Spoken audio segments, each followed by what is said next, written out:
मुस्कान trust. दोस्तों, आज हम द वॉइस न्यूज के कार्यक्रम विशेष में रूबरू होंगे एक ऐसी संस्था से जिसका नाम है मुस्कान और काम है मजदूर बच्चों महिलाओं के चेहरे पर मुस्कान लाना। जी हाँ दोस्तों, आज हम एक ऐसे एनजीओ से मिलेंगे और देखेंगे कि कैसे इस एनजीओ ने अपनी मेहनत, लगन और समाज के प्रति अपने दायित्व को निभाते हुए लोगों के चेहरे पर मुस्कान लाने की कोशिश की है और साथ ही इन्हें इस कार्य में किन किन मुसीबतों का सामना करना पड़ा। आगे बढ़ने से पहले आपको संस्था के बारे में अवगत करा देते हैं। ये संस्था मुस्कान ट्रस्ट के नाम से गुजरात के वलसाड़ जिले में रजिस्टर्ड है। हालांकि ट्रस्ट का रजिस्ट्रेशन मार्च 2022 में हुआ, लेकिन संस्था द्वारा सेवा कार्य विगत 12 वर्षों से होता आ रहा है। संस्था का प्रमुख सेवा क्षेत्र बच्चों की शिक्षा एवं साक्षरता, स्वास्थ्य और परिवार कल्याण, महिला विकास एवं सशक्तिकरण है।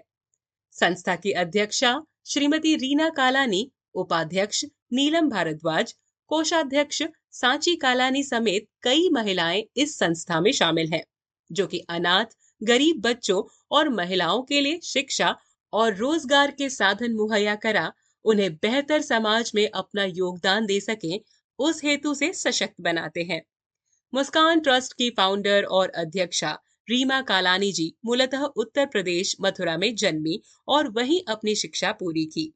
रीमा कालानी इस सेवा माध्यम से जुड़ने और लगातार सक्रिय रहने का श्रेय अपने पति अशोक कालानी को देती हैं। रीमा बताती है कि बचपन से ही समाज के पिछड़े वर्ग के लिए कुछ करने का सपना रखती थी, विशेषकर महिलाओं के उत्थान के लिए कुछ करना चाहती थी, जिसके लिए उन्होंने अपनी टीम तैयार की, जिसका सपना है साक्षर भारत, स्वस्थ भारत और ज्ञान से है मुस्कान। आइए मिलते हैं रीमा कालानी जी और उनकी टीम से। नमस्कार, मैं प्रगति सिंह आपका स्वागत करती हूँ द वॉइस न्यूज़ में। आज हमारे साथ हैं श्रीमती रीमा कालानी जी, जो मुस्कान एनजीओ की फाउंडर है। सो मैम का आज स्वागत करते हैं इस चैनल में। थैंक यू प्रगति। मेरा सौभाग्य है द वॉइस न्यूज़ मुझे मेरी पूरी मुस्कान टीम के साथ मुझे यहाँ आमंत्रित किया, तो मैं सभी का धन्यवाद देती हूँ और विशेष तुम्हारा भी कि मुझे यहाँ तुम आज मेरे रूबरू हो। सो मैम, आज हम जानते हैं आपके बारे में और आपकी टीम के बारे में। जी ज़रूर। मैं सबसे पहले मेरा इंट्रोडक्शन दूंगी। मैं रीमा कालानी पिछले 10 सालों से वापी में मुस्कान नाम से एक एनजीओ चलाती हूँ और मेरी दूसरी एक ब्रांच हमने अभी सुरेंद्र नगर डिस्ट्रिक्ट धांगध्रा में भी खोली है। जो प्रोजेक्ट हम यहाँ कर रहे हैं वो हम सेम धांगध्रा में भी करते हैं। और उसके बाद मैं आपको अपनी टीम से परिचय कराती हूँ। सबसे आगे जो बैठी हैं मोनिका गुप्ता, जो पिछले 2 साल से हमारे साथ जुड़ी हैं। उसके बाद मनीषा शर्मा, ये भी 3-4 साल से जुड़ी हैं। जानकी राव जी पिछले कई सालों से मुस्कान एनजीओ के साथ जुड़ी हैं। मनीषा काबरा, ये भी पिछले कई सालों से मुस्कान से जुड़ी हैं। सरिता जी बगाड़िया, ये भी पिछले 10 साल से हमारे साथ हैं।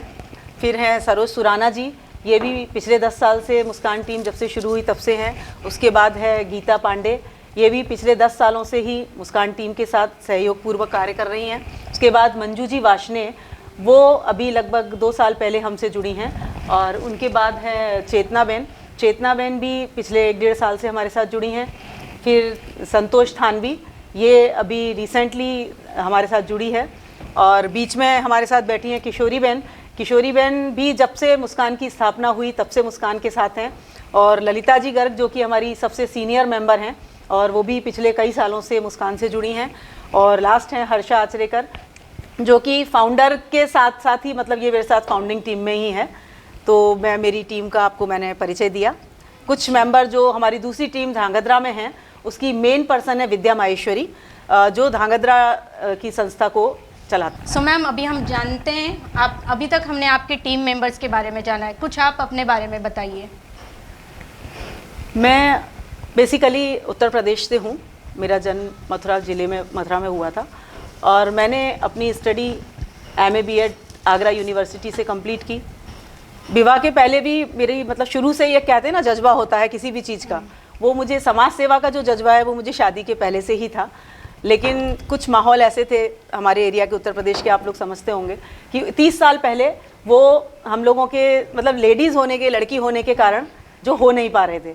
लेकिन वो जज्बा जब मैं शादी होकर गुजरात आई तो यहाँ का माहौल इतना ओपन था, तो और मेरे परिवार का भी बहुत सहयोग था। उसमें सबसे बड़ा सहयोग मेरे हस्बैंड का था, जिन्होंने मुझे कभी किसी चीज़ के लिए रोका नहीं, और मेरी इन इच्छाओं को, जैसे मेरे सपनों को जैसे पंख लग गए, और मैंने छोटे छोटे स्तर पर समाज सेवा के कार्य शुरू किए। पिछले 20 साल पहले मैं वापी में आई और यहाँ आकर और बहुत सी संस्थाओं से जुड़ी, फिर भी मेरे अंदर अपना कुछ करने का एक जुनून था, तो मैंने अकेले ही इस सफ़र की शुरुआत की। मैं जैसे कभी जाती थी स्कूलों में, देखती थी कि बहुत सी औरतें हैं जो मतलब कोने में खड़ी होती हैं, तो मैं ऐसा सोचती थी कि ये लोग पीछे क्यों खड़ी हैं। तो एक दो बार मैंने प्रिंसिपल्स को पूछा, तो उन्होंने बताया कि ये लोग पढ़ी लिखी नहीं हैं, इनको साइन करना नहीं आता है, तो इनको अंगूठा लगाना है, इसलिए ये क्लास ख़त्म होने के बाद या रिज़ल्ट लेने के बाद फिर चली जाएंगी अंगूठा लगा के। तो मुझे कहीं ना कहीं मन में ऐसा लगा कि मैं पढ़ी लिखी हूँ, तो मुझे इन औरतों को ही पढ़ा लेना चाहिए और कुछ नहीं करना है। तो मैंने एक औरत से चला हलपति स्कूल में क्लास शुरू किया और मैं उसको पढ़ाना, अकेली ही पढ़ाने लगी। फिर कभी कभी तो औरतें आती भी नहीं थी, मुझे देख के दरवाज़ा भी बंद कर लेते थे लोग बाग कि जाओ तुम्हारी मैडम आ गई, कलेक्टर बनाने आ गई, मतलब बहुत ऐसा कुछ कुछ बोलते थे। लेकिन मैंने फिर अपने हौसले को बनाए रखा, और फिर मेरे साथ सबसे पहले जुड़ी हर्षा, जो टीम मेंबर पीछे बैठी है, और उसने मेरे साथ औरतों को पढ़ाना शुरू किया।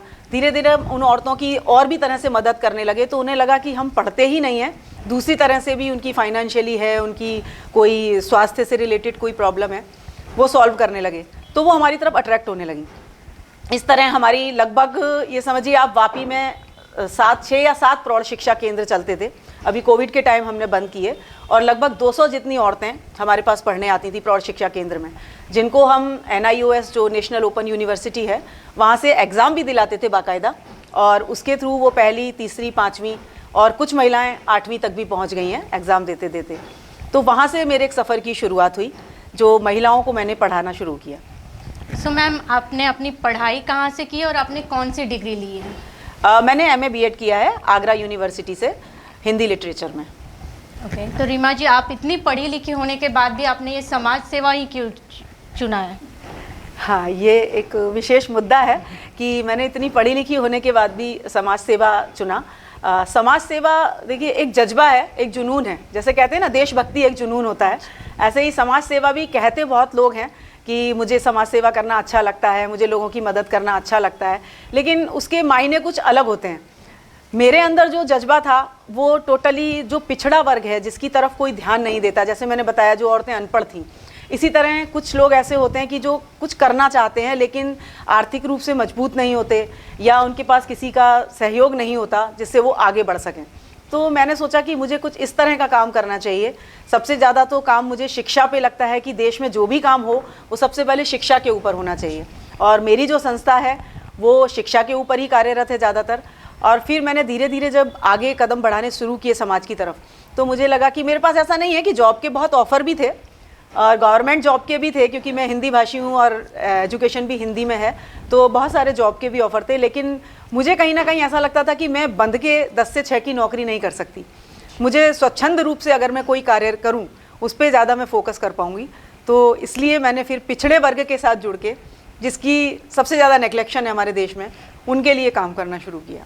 जी, सो आप एक गृहिणी भी हैं और आप एक NGO भी चलाती हैं, तो ये अपना टाइम आप कैसे मैनेज करती हैं? देखिए मेरी टीम में जितने भी मेंबर हैं वो सब हाउसवाइफ हैं, टोटली सब गृहिणी हैं, कोई भी जॉब पे नहीं जाता, लेकिन जॉब से ज़्यादा कहीं मतलब समर्पित हैं वो। शायद ऑफिस में जाने के लिए मैं देखती हूँ लोगों को कभी कभी आफत सी भी लगती है कि आज ना जाएं, लेकिन मेरी टीम का एक ये जज्बा है कि जब भी हमने सोचा है कि हमें मिलकर ये काम करना है तो पूरी टीम जज्बे के साथ उपस्थित होती है। तो सभी और इनके जैसी जो गृहिणियाँ हैं उन गृहिणियों को भी नमन करती हूँ कि जो टाइम मैनेज करके मेरी ही तरह मैं तो मैनेज कर ही रही हूँ, क्योंकि शायद मेरे अंदर जुनून है सेवा का, इसलिए ये मैनेजमेंट अपने आप हो जाता है। दूसरा मेरे परिवार का सहयोग है, उन्होंने कभी मुझसे ये नहीं कहा कि तुम रात को क्यों आई या दिन में क्यों नहीं थी या खाना क्यों नहीं बना। उस वजह से भी मैं काफ़ी हद तक फ्री माइंड से काम कर पाती हूँ। सो मैम, अभी तक के इस आपके सफ़र में ऐसा कोई जो प्रोजेक्ट जो आपके दिल को छू गया हो? मैं एक ऐसा प्रोजेक्ट है, एक्चुअली एक बच्ची थी, मुस्लिम थी वो, मरियम करके, उसके पास कोई कागज़ नहीं था। जैसे मैंने बताया शिक्षा और स्वास्थ्य पे हम लोग काम करते हैं, तो उस बच्ची की सर्जरी करानी थी, उसको दिल में कुछ छेद था।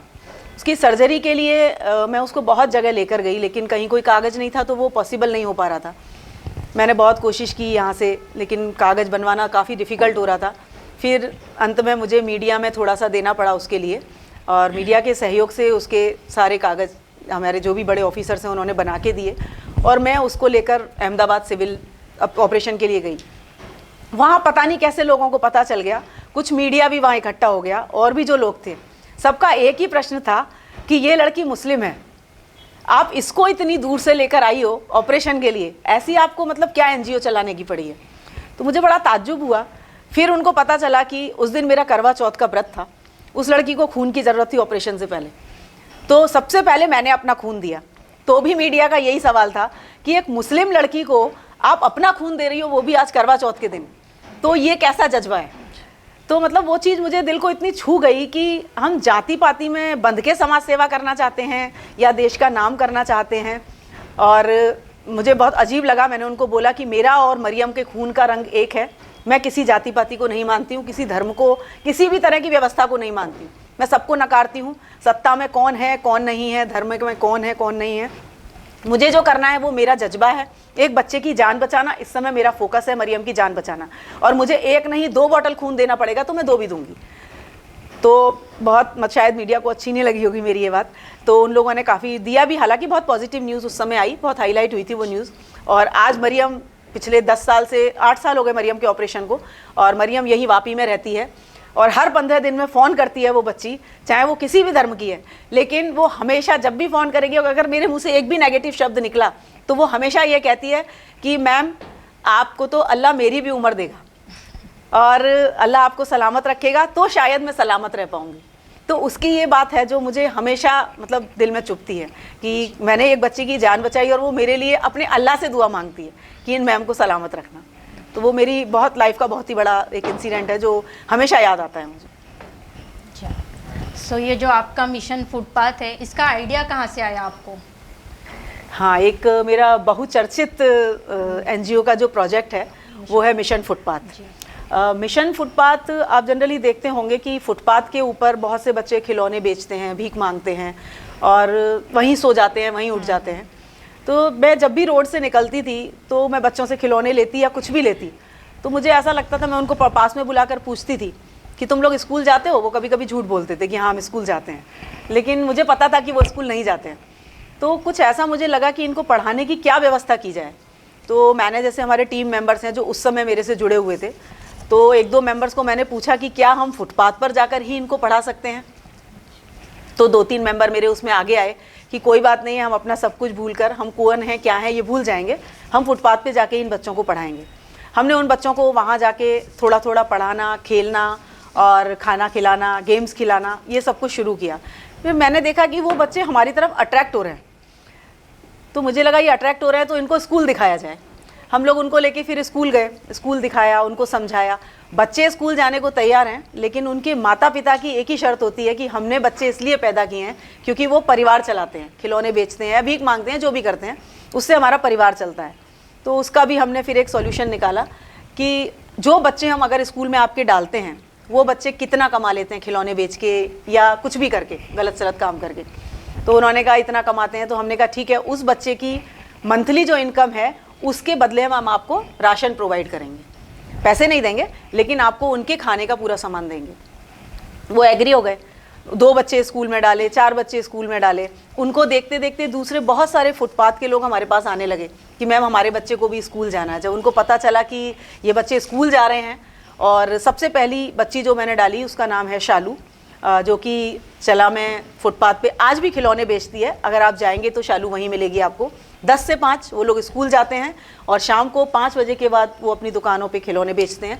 पूरा चला फुटपाथ, लगभग 30 या 32 बच्चे हैं जो आप पिछले 7 साल से स्कूल में जा रहे हैं। चला के ही सरकारी स्कूलों में उनका दाखिला कराया हमने। और खाली पढ़ाई ही हमारा मिशन नहीं है, उन बच्चों के अंदर संस्कार जगाना भी बहुत ज़रूरी है, क्योंकि आप समझ सकते हो कि ऐसे परिवारों में संस्कार नाम की कोई चीज़ नहीं होती जिनकी 7 पीढ़ियों से किसी ने स्कूल नहीं देखा। लेकिन वो बच्चे स्कूल जाने के साथ साथ सफाई और घर के माहौल से लड़ना, कि कैसे हमें गंदा माहौल दूर करना है अपने परिवार का, वो सब भी सीखा। और दूसरा ये है कि उनकी एजुकेशन के साथ हमने उनके स्वास्थ्य का पूरा ध्यान रखा है। बहुत से ऐसे बच्चे हैं जिनको बहुत बड़ी बड़ी डिजीज़ थी, उनके हमने बहुत बड़ी बड़ी सर्जरी कराई हैं और बिना किसी खर्चे के गवर्नमेंट की जो स्कीम्स हमारे यहाँ चलती हैं उसके थ्रू हम उनके सारे पेपर्स बनवाते हैं, उनको स्कूल से भी सपोर्ट मिलता है और उसके बाद हम उनको अहमदाबाद सिविल ले जाते हैं।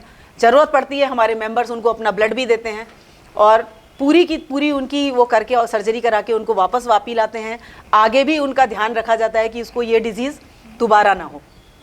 तो मिशन फुटपाथ इस तरह हमारा धीरे धीरे सक्रिय होता गया और पिछले 10 साल में लगभग 100 जितने बच्चे हैं वापी से लेके मतलब चला से लेके चणौत तक, पूरा छीरी छरवाड़ा सभी तरह, तो वहाँ हमने लगभग 100 जितने बच्चे डाले हैं। और अभी इस साल मैं कल ही धांगध्रा से आई हूँ, धांगध्रा सुरेंद्र नगर में जो हमारी ब्रांच है वहाँ भी कल हमने फुटपाथ से 3 बच्चे उठाए हैं और वो बच्चों को स्कूल भेजने के लिए प्रिंसिपल के सहयोग से उनको लास्ट सेशन है ये अभी अगस्त, उसमें एडमिशन कराया है। तो ये इसलिए भी चर्चित है कि ऐसे बच्चों को हमने कन्वेंस किया जिनकी पुश्तों से किसी ने ये नहीं देखा कि स्कूल क्या होते हैं। वो बच्चे भी शुरू में बहुत गंदे गंदे स्कूल चले जाते थे, उनकी नाक पोंछना, उनकी चोटियां बनाना तक हमारे मेंबर्स ने किया है। इतने डेडिकेशन के साथ उन बच्चों को स्कूल भेजा और आज भी डेली स्कूल से फ़ोन आता है अगर कोई बच्चा नहीं आता है तो कि मैम आपके बच्चे स्कूल नहीं आए। मतलब अब वो उनके बच्चे नहीं हैं जिनके थे, आज वो मुस्कान के बच्चे हो गए हैं। मुझे गर्व होता है अपनी टीम पर और अपने आप पर भी कि हमारे सबके नंबर स्कूलों में हैं। अगर मैंने फ़ोन नहीं उठाया तो किसी मेंबर के पास फ़ोन जाएगा कि आज आपका बच्चा स्कूल क्यों नहीं आया। तो वो बच्चे या मुस्कान के बच्चे हैं और मैं चाहती हूँ कि वो ज़्यादा से ज़्यादा पढ़ें और मुस्कान टीम भी कामना करती है कि उन बच्चों का भविष्य हमारे जैसा हो, ना कि फुटपाथ जैसा हो। तो रीमा जी, ये जो मिशन फुटपाथ है इसमें मेन दिक्कत क्या आती है? इसमें सबसे बड़ी दिक्कत आती है बच्चों का एडमिशन कराना, क्योंकि ये बच्चे जन्म भी रोड पर ही ले लेते हैं या कहीं गांव में कहीं लिया होता है। उनके पास किसी तरह भी बर्थ का कोई प्रूफ नहीं होता है। अगर बर्थ का प्रूफ नहीं है तो एडमिशन स्कूल में दिलाना बहुत मुश्किल है। बर्थ का प्रूफ नहीं है तो उनका आधार कार्ड भी नहीं होगा, उनके पास किसी तरह का कोई प्रूफ ही नहीं है कि वो इस देश के नागरिक हैं। तो सबसे ज़्यादा दिक्कत हमको उसमें आती है। लेकिन अभी मैं सभी जो देख रहे हैं इस न्यूज़ को, इसको हमारे उसको इस चैनल के माध्यम से उन सबको बताना चाहूँगी कि अगर आपको इस तरह की कोई दिक्कत आती है कि कोई बच्चे का स्कूल में एडमिशन नहीं हो रहा है और प्रिंसिपल या स्कूल वाले कह रहे हैं कि आपको उसका जन्म का कोई कागज़ लाना है तो ही एडमिशन होगा, तो उसके लिए वकील के पास एक एफिडेविट बनता है बर्थ का। स्कूल वाले आपको बताएंगे कि उसकी एज के हिसाब से वो उसको किस क्लास में डालने वाले हैं। उसी क्लास के उससे आप उसके पेरेंट्स को लेके जाइए, उनका फ़ोटो चाहिए और उनका आधार कार्ड या कोई भी एक आईडी चाहिए, जिसके बेस पे जो स्टैम्प वेंडर या ये जो कैफ़े होते हैं वो लोग पूरी लिखित वो बना देते हैं और उसके बाद स्टैम्प के बाद वो वकील के पास जाता है और वकील उसको अपने हिसाब से एफिडेविट करके जानकारी प्राप्त करके और उसका एफिडेविट बना देते हैं। वो एफिडेविट लेकर आप स्कूल में जाइए, कोई भी स्कूल उस बच्चे को नकार नहीं सकता कि मैं इस बच्चे को स्कूल में एडमिशन नहीं दूंगा। ओरिजिनल बर्थ का सर्टिफिकेट नहीं है वो, लेकिन एक तरह का प्रूफ है कि जिसके लिए आप जन्म का प्रूफ देकर उसका एडमिशन करवा सकते हैं। दूसरी दिक्कत आती है मुझे इनके पेरेंट्स को कन्वेंस करना, क्योंकि वो नहीं चाहते कि उनका कोई पढ़ेगा तो वो फिर काम पे जाएगा, नहीं काम पे जाएगा या डेली स्कूल जाएगा तो वो फिर उनके नौकरी वाला जो ये उनका खाना कमाने का जो धंधा है वो बंद हो जाएगा। तो इसलिए उनके पेरेंट्स को कन्वेंस करना मेरे लिए बहुत बड़ी मुश्किल, मतलब चुनौती है, एक तरह की मुश्किल नहीं है उनको समझाना। और दूसरा ये कि कुछ उनको जब सरकारी कागज़ों की या कोई ज़रूरत पड़ती है उसके लिए बहुत बड़ा चैलेंज है। देखिए इस देश में ऐसा है, मैं मतलब बहुत क्लियर बात आपको बता रही हूँ कि जिसकी बहुत जान पहचान है या जिसके पीछे कोई बहुत बड़ा हाथ है उसके सारे काम बहुत आसानी से हो जाते हैं। लेकिन जिनके पास कोई हाथ नहीं है, कोई सहयोग नहीं है, कोई बड़ा पीछे से बैकअप नहीं है, तो उनके काम करवाना बहुत मुश्किल है। मेरी बहुत अच्छी पहुंच है इसलिए मेरे सभी काम बहुत आसानी से हो जाते हैं। लेकिन मैं ये चाहती हूँ कि जिस वर्ग का कोई भी जो सरकारी संस्थाएँ हैं, कोई भी है, चाहे वो पुलिस है, चाहे वो डॉक्टर्स हैं, चाहे वो किसी भी तरह का इनकम टैक्स हो या कोई भी चीज़ है, कोई भी डिपार्टमेंट हमारे देश का है, अगर सभी लोग अपना काम बिल्कुल पूरी सेवा, निष्ठा और ईमानदारी से करेंगे तो मुझे नहीं लगता कि कोई भी काम पेंडिंग रहेगा। किसी को भी किसी की चीज़ की ज़रूरत है, अगर वो 10 धक्के खाएगा तो वो 11वीं बार नहीं जाएगा वहाँ। हम जाते हैं क्योंकि हमें जज्बा है और हम एक संस्था चला रहे हैं इसलिए जाते हैं। लेकिन हर आम आदमी इस तरह के धक्के नहीं खाना चाहता। तो मैं सबसे ज़्यादा तो इसलिए मैं परेशान हो जाती हूँ और मैं जो लोग भी इस चैनल को देख रहे हैं उनसे रिक्वेस्ट करूँगी, जो सरकारी विभागों में हैं उन विभागों के सभी ऊपर से लेकर नीचे तक सभी को रिक्वेस्ट करूँगी कि आम आदमी की ज़रूरत को वो अपनी ज़रूरत समझें और उनके कार्य जितना हो शीघ्र अतिशीघ्र उनको पूरा करें, ताकि देश की प्रगति खाली कहने से प्रगति नहीं होती है। अभी लोग कहते हैं कि स्वच्छता, सफाई, ये सब तो, या इस सत्ता ने ये कर दिया, उस सत्ता ने वो कर दिया। सत्ता में कौन है वो नहीं देखना है। अभी आप थूकते हैं दीवार पर, तो मोदी जी ने आपसे आकर का थूकिए नहीं ना। सफाई करनी है तो आपको अपने आसपास की सफाई करिए, आप थूक कर चले जाते हैं। कोई भी इस तरह की बातें हैं, मैं जनरली एक बात बता रही हूँ। तो जो भी लोग जिस विभाग में बैठे हैं उन सबसे निवेदन करती हूँ कि इस चीज़ों का जल्दी से जल्दी समाधान लाएं, जिससे आम जनता उससे अपने आप को जल्दी से जल्दी ये सोचे कि नहीं, मुझे वहाँ जाना है, मेरा काम ये होगा। कोई भी तरह का कार्ड है, कोई भी तरह की उनकी शारीरिक, मानसिक, फिजिकल, आर्थिक जो भी दिक्कत है, समाज के लिए जो सरकार ने योजनाएं चलाई हैं उनका वो लाभ उठाएं और सरकारी लोग उसमें सहयोग करें, जो भी डिपार्टमेंट है। तो मेरा ये निवेदन है, मैं बार बार दोहराऊंगी। जी मैम, तो ये जो हमारा जो समाज है, इसके लिए आपका एक संदेश क्या होगा जो आप देना चाहती हैं? इस समाज में पहले तो मैं सबसे पहले महिलाओं से निवेदन करना चाहूँगी कि जो भी परिवार की अपनी जिम्मेदारियों से अगर थोड़ी सी फ्री हो चुकी हैं और उनको ऐसा लगता है कि उनको कुछ करना है, तो ज़रूरी नहीं है कि आप किसी संस्था से जुड़ें या किसी समाज से जुड़ें। हर आदमी के अंदर, हर औरत के अंदर अपनी एक क्वालिटी होती ही है। ये सबको पता ही है कि कोई ना कोई गुण भगवान पैदाइशी गुण देता है, विकलांग भी बनाता है, दिव्यांग भी बनाता है, लेकिन उनके अंदर भी एक एक्स्ट्रा क्वालिटी वो देता ही है। तो अपनी उस क्वालिटी को, जो आपने, जैसे मैंने कहा कि मैं शादी के पहले मैं खुद भी मतलब सोचती थी करूं, लेकिन कर नहीं पा रही थी, लेकिन मुझे जब सपनों को हवा मिली, मेरे पंख लगे, मैं उड़ने लगी और आज मैं यहाँ पहुँच गई। तो जो आप उस समय नहीं कर पाए किसी भी सर्कमस्टेंसेज में, तो आज आप अपनी उस रिटायर उम्र के दौर में आप उसको पूरा करें। आप चाहे किसी को पढ़ाएं, चाहे आप अपनी कामवाली की मदद करें, चाहे आप अड़ोस पड़ोस में कोई दुखी है, आपसे नहीं होता है तो आप इतना करें कि आप किसी को उसके लिए अप्रोच करें, आप बीच में से हट जाएं, फिर उस व्यक्ति तक पहुंचा दिया तो वो उसको पूरी करे। लेकिन महिलाओं से मैं विशेष निवेदन करूंगी आपके चैनल के जरिए कि मेरी हाथ जोड़ के आप सभी, एक उम्र के बाद तो ठीक है, अगर आपका फिजिकल कोई प्रॉब्लम है तो बात दूसरी है, लेकिन अपने हल्के से घर से निवृत्त होने के बाद आपको समाज के लिए थोड़ा सा योगदान सबको जरूर देना चाहिए, और विशेषकर उस वर्ग के लिए जिसकी तरफ किसी का ध्यान नहीं जाता।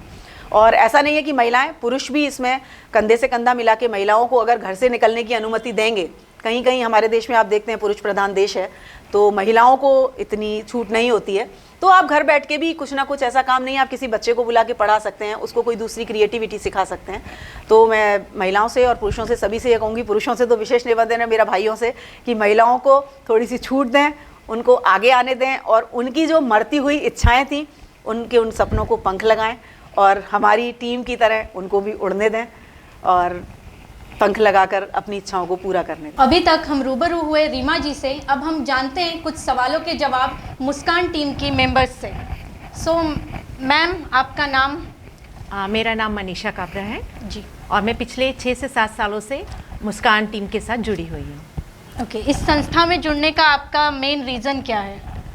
हाँ, एक्चुअली शादी के बाद 22 साल अपने दोनों बच्चों की परवरिश करते हुए, जब दोनों बच्चे अपने हायर एजुकेशन के लिए बाहर निकल गए, और जब मुझे अपने लिए समय मिलने लगा आगे कुछ अपने लिए काम करने के लिए, तब मैं रीमा जी का, मैंने प्रौढ़ शिक्षा वाला जो अभियान था उनके लिए उसमें उनके साथ कांटेक्ट में आई।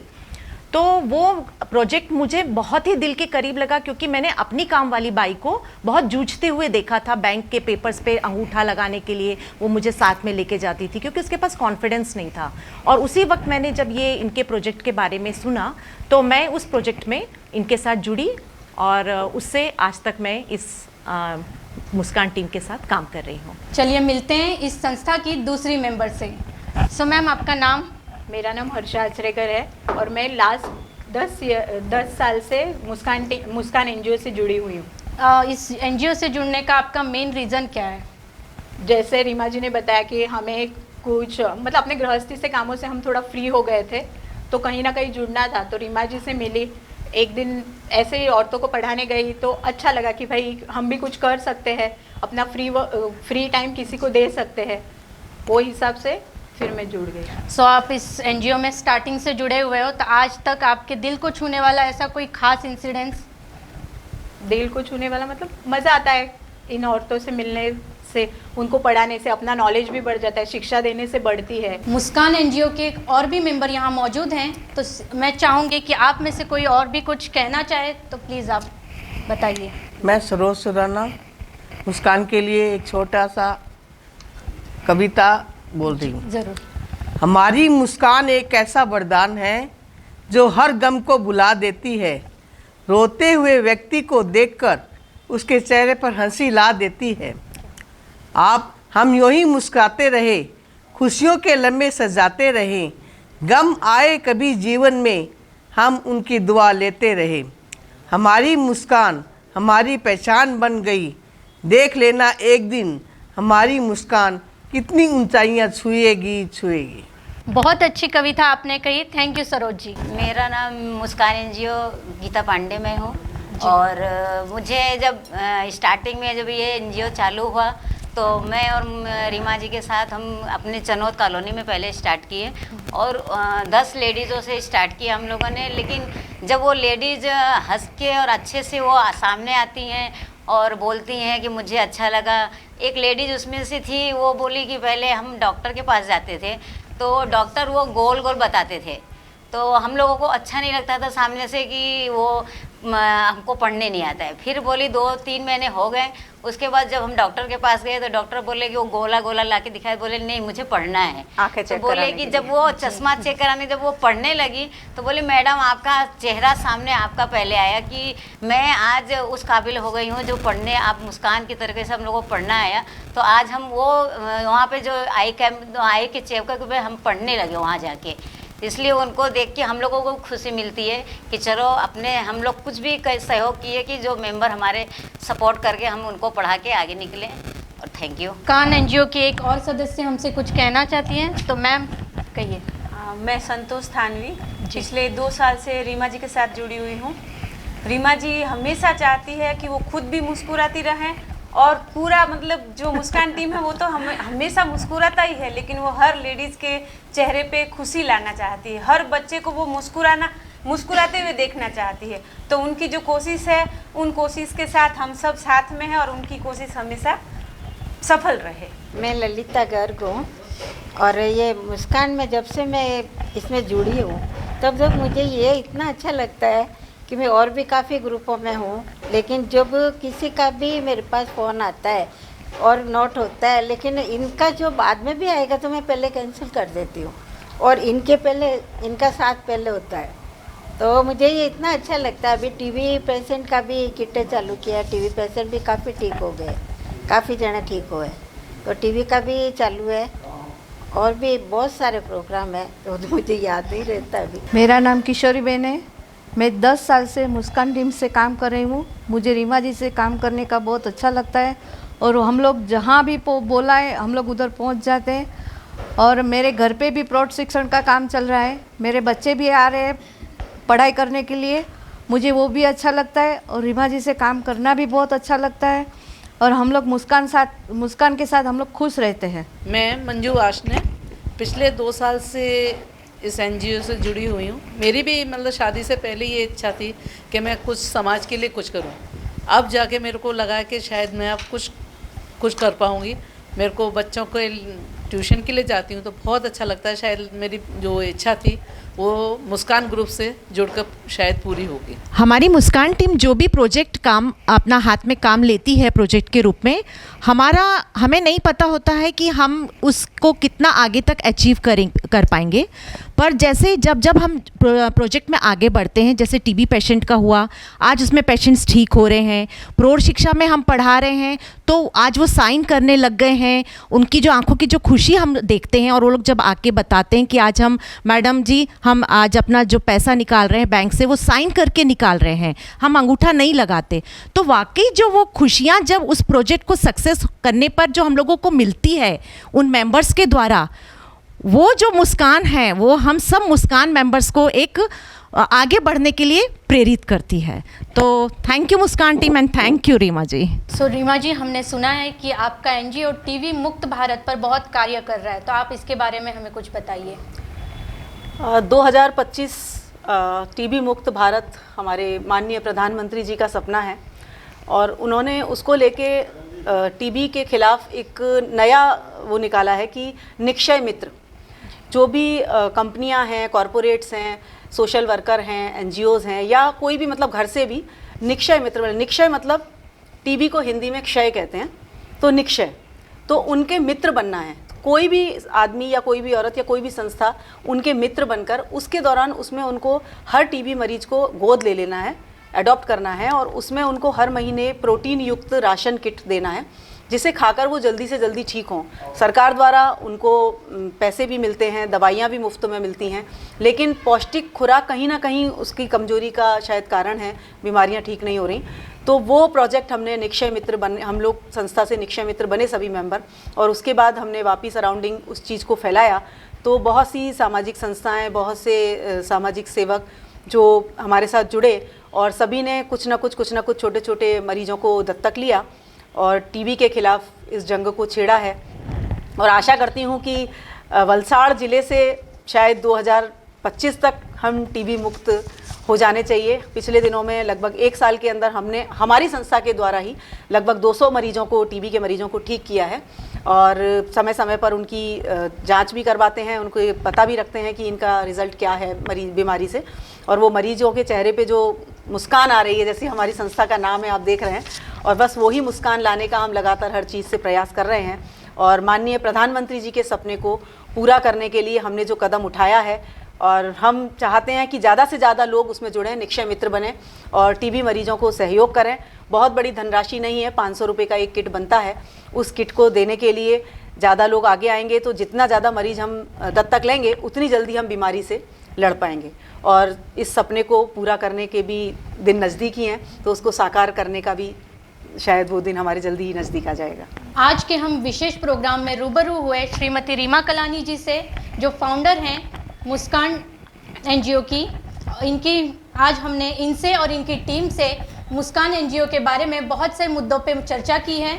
इसका सारांश ये निकला है कि आज की महिलाएं किसी से कम नहीं हैं। अगर वो चाहे तो देश और दुनिया की सारी चुनौतियों को लोहा ले सकती हैं और समाज में फैले अंधकार को अपने नारी शक्ति से दूर कर सकती हैं। मुस्कान एनजीओ की पूरी टीम का हम आभार व्यक्त करते हैं द वॉइस न्यूज़ की तरफ से, जो आज समय निकाल के आज पूरी टीम के साथ हमारे स्टूडियो में उपस्थित रहे। हम आशा करते हैं कि भविष्य में भी ये समाज उपयोगी काम ऐसे ही करते रहें और चेहरों पे मुस्कान फैलाते रहें। द वॉइस न्यूज़ में ये था आज का विशेष। अगली बार हम किसी और ऐसी शख्सियत से आपको रूबरू करवाएंगे। तब तक मुझे दीजिए इजाज़त। खबरों में बने रहने के लिए तो वॉइस न्यूज़ को सब्सक्राइब करें और बेल आइकन दबाएं।